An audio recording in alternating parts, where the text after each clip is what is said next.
अस्सलाम वालेकुम स्टूडेंट आज आप लोगों को जो है एक नए चैप्टर जो है उसको स्टार्ट करेंगे। नए चैप्टर के न्यूमेरिकल करवाएंगे। ये क्लास 9th का चैप्टर 3 है, एटॉमिक स्ट्रक्चर। इसमें number of protons, number of neutrons, number of electrons की कैलकुलेशन सिखाएंगे। जैसा कि आप चैप्टर के अंदर ये बात पढ़ चुके हैं कि किसी भी एटम के अंदर अगर आप बात करते हैं एटम की, तो एटम के अंदर इलेक्ट्रॉन्स भी होते हैं, प्रोटॉन्स भी होते हैं, न्यूट्रॉन्स भी होते हैं। तो इसकी हमने कैलकुलेशन सीखनी है कि कितने प्रोटॉन हैं, कितने न्यूट्रॉन हैं, कितने इलेक्ट्रॉन्स हैं। तो इससे रिलेटेड हम न्यूमेरिकल्स करने जा रहे हैं। बड़े इंटरेस्टिंग न्यूमेरिकल हैं, बड़े सिंपल न्यूमेरिकल हैं। सिर्फ ज़रूरत है कि आपकी जो तवज्जो है, जो आपकी अटेंशन है, वो यहाँ रहनी चाहिए। हम क्वेश्चन आपके सामने लेकर आ रहे हैं। जो क्वेश्चन नंबर 1 है, ज़रा गौर से देखें क्या है। इस क्वेश्चन के अंदर ये लिखा हुआ है N, और N किसका सिंबल है पता है आप लोगों को? नाइट्रोजन का, ठीक है। और अब इस नाइट्रोजन के यहाँ लिखा हुआ है 7 और यहाँ लिखा हुआ है 15। इसका क्या मतलब है 7 और 15? ये भी आपको पढ़ा दिया गया है, आपको समझा दिया गया है कि ये जो है इसका मतलब है कि इस एटम का, नाइट्रोजन का एटॉमिक नंबर, इसका एटॉमिक नंबर मतलब है, और ये जो 15 है इसका मतलब है मास नंबर। तो हमें पता चल गया जो 7 है ये एटॉमिक नंबर है और 15 क्या है? मास नंबर, ठीक है। ये आप लोगों को बात पता चल गई। चलिए मैं यहाँ लिख देता हूँ ताकि आपको ज़्यादा अच्छा पता चल जाए कि एटॉमिक नंबर क्या है 7। अच्छा, इस तरह से मास नंबर क्या है 15। तो student atomic number, mass number, अब आगे जितने भी आपने करने हैं सब में यही बात है। अच्छा, अब हमें ये बता दिया नाइट्रोजन का एटॉमिक नंबर 7 है, मास नंबर 15 है। अब इससे कुछ सवाल पूछे गए हैं। सवाल क्या पूछे गए हैं कि हमें क्या बताना है? हमें सवाल ये पूछा गया है कि हमें ये बताना है, क्योंकि ये सवाल ऊपर लिखा हुआ है how many protons, neutrons and electrons. तो हमें ये बताना है कि इस एटम के अंदर कितने प्रोटॉन्स हैं, कितने इलेक्ट्रॉन्स हैं, कितने न्यूट्रॉन्स हैं, ये हमको बताना है। तो ये बताने के लिए सबसे पहली बात तो ये है कि जो एटॉमिक नंबर होता है वही चार्ज नंबर होता है, उसे ही नंबर ऑफ प्रोटॉन्स भी कहते हैं, ठीक है। चूंकि एटॉमिक नंबर डिपेंड ही किस पर करता है? नंबर ऑफ प्रोटॉन्स पर। ये बात आप चैप्टर में पढ़ चुके हैं। अब आप खुद ख्याल करें, खुद सोचें। मैंने अभी बताया आप लोगों को, पहले भी आप पढ़ चुके कि एटॉमिक नंबर या प्रोटॉन्स नंबर, प्रोटॉन की तादाद, ये एक ही बात है। तो आप खुद देखिए एटॉमिक नंबर क्या है 7 है, तो प्रोटॉन्स कितने होंगे? आप खुद समझें कितने होंगे? 7 होंगे। तो यहाँ पर आंसर में जब हम सॉल्यूशन पर आएंगे तो नंबर ऑफ प्रोटॉन्स में कितने लिखूंगा? 7 लिखूंगा।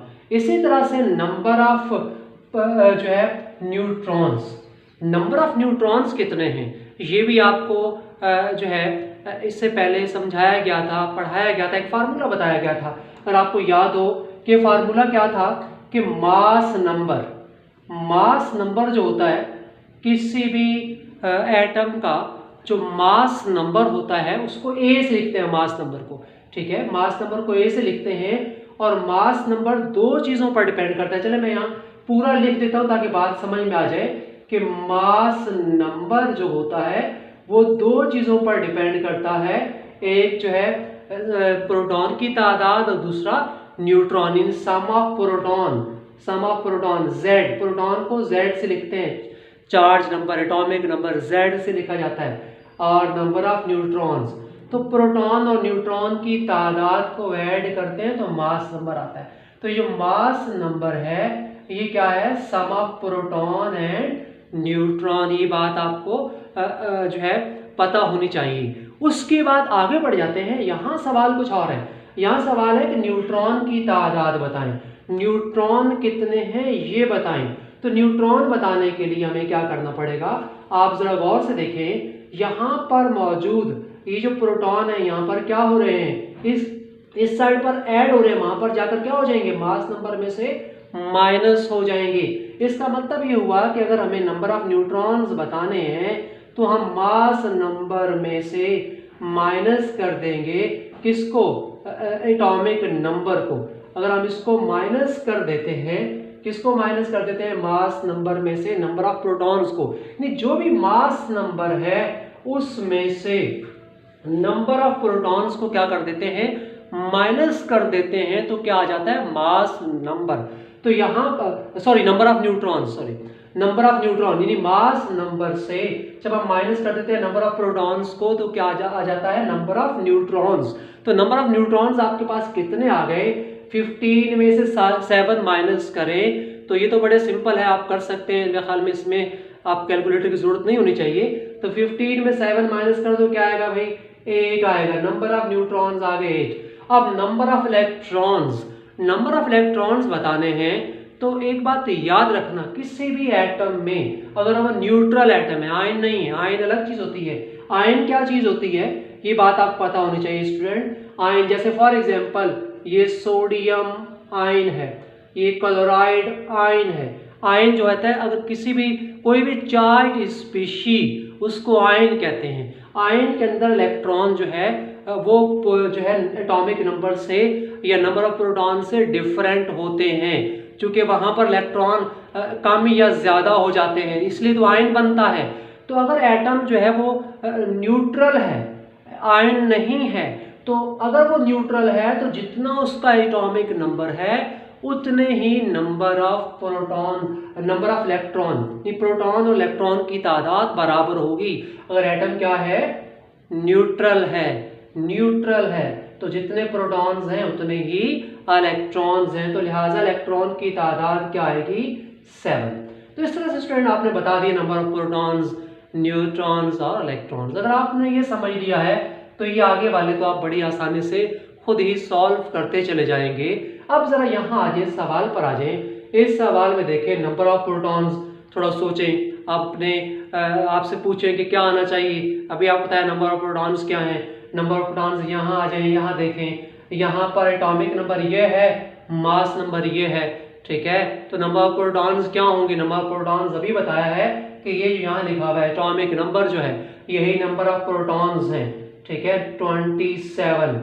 और फिर उसके बाद नंबर ऑफ न्यूट्रॉन्स, ये भी अब आप समझ चुके हैं नंबर ऑफ न्यूट्रॉन्स किस तरह कैलकुलेट करोगे। ये जो मास नंबर है इसमें से जो है एटॉमिक नंबर माइनस कर दोगे, 60 में से 27 माइनस कर दोगे, माइनस करके देखो तो क्या आएगा, 33 आएगा। तो नंबर ऑफ न्यूट्रॉन्स कितने हो जाएंगे, 33 हो जाएंगे। इसी तरह से अब नंबर ऑफ इलेक्ट्रॉन्स, अब आपके लिए और ज्यादा आसान है। आप बता दिया गया था कि अगर एटम न्यूट्रल है, ठीक है, जैसे यहाँ पर नाइट्रोजन है, यहाँ पर कोबाल्ट है, CO, कोबाल्ट, कोबाल्ट जो है इसका जितना ये न्यूट्रल है और इसका जितना इसके अंदर प्रोटॉन्स हैं उतने ही क्या हैं, इलेक्ट्रॉन्स, तादाद बराबर है। तो स्टूडेंट ये जो है आपको 2 मैंने सॉल्व करके बताया। अब हमने 2 और सॉल्व करना है इसी तरह के हैं, इससे मैच करते हैं, मुश्किल नहीं है लेकिन ज़रूरत है तवज्जो से समझने की। अब आप आ जाए यहाँ पर।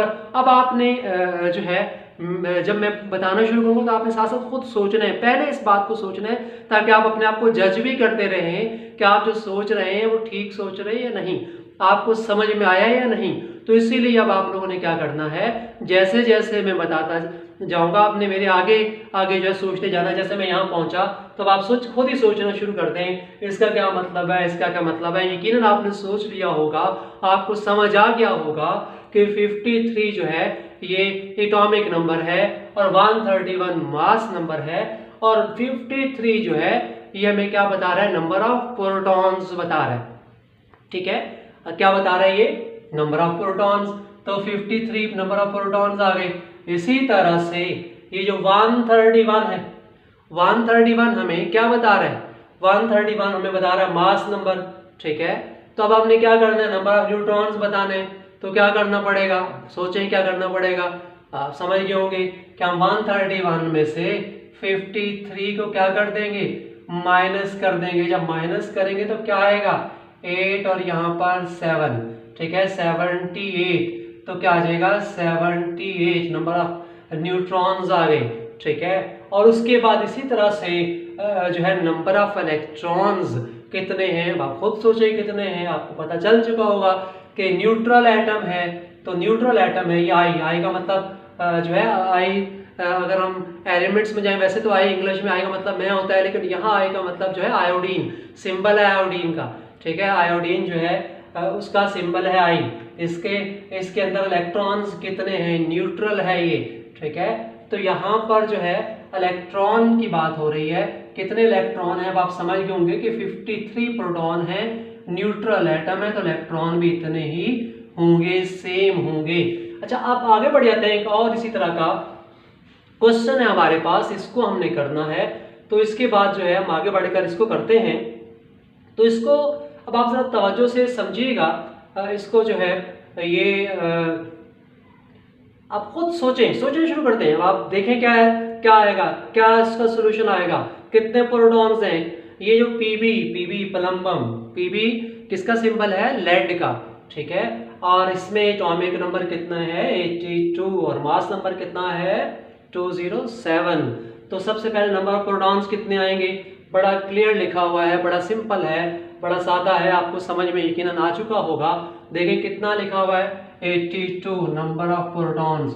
अच्छा, अब चले इसको छोड़ के पहले यहाँ नंबर ऑफ इलेक्ट्रॉन्स कितने होंगे, न्यूट्रल एटम है तो इलेक्ट्रॉन्स भी इतने ही होंगे, ठीक है। अब आप एक चीज रह गई है, वो है नंबर ऑफ न्यूट्रॉन्स। किस तरह कैलकुलेट करेंगे, क्या करेंगे, मास नंबर में से नंबर ऑफ प्रोटॉन्स क्या कर देंगे, जो है माइनस कर देंगे।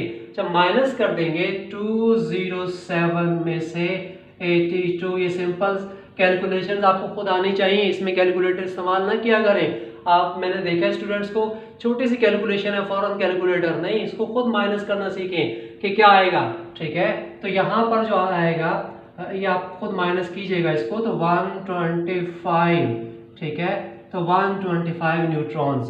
तो स्टूडेंट इस तरीके से हम क्या करते हैं, किसी भी एटम के अंदर कितने इलेक्ट्रॉन हैं, कितने प्रोटॉन हैं, कितने न्यूट्रॉन हैं, इस क्वेश्चन की हेल्प से हम क्या कर लेते हैं, ये जो क्वेश्चन दिया हुआ है इसकी हेल्प से सॉल्व कर सकते हैं। ये बड़े सिंपल हैं। अब आपने इनकी प्रैक्टिस कर दी है, और प्रैक्टिस करेंगे तो इंशाल्लाह ताला आप लोगों को आ जाएंगे। अब एक और लेक्चर जो हमारा होगा, उस लेक्चर के अंदर आप लोगों को हम फर्दर इसी से रिलेटेड इलेक्ट्रॉन की, प्रोटॉन की कैलकुलेशन, न्यूट्रॉन की कैलकुलेशन, इससे रिलेटेड और भी कुछ क्वेश्चन आप लोगों को जो है हम इंशाल्लाह ताला सिखाएंगे।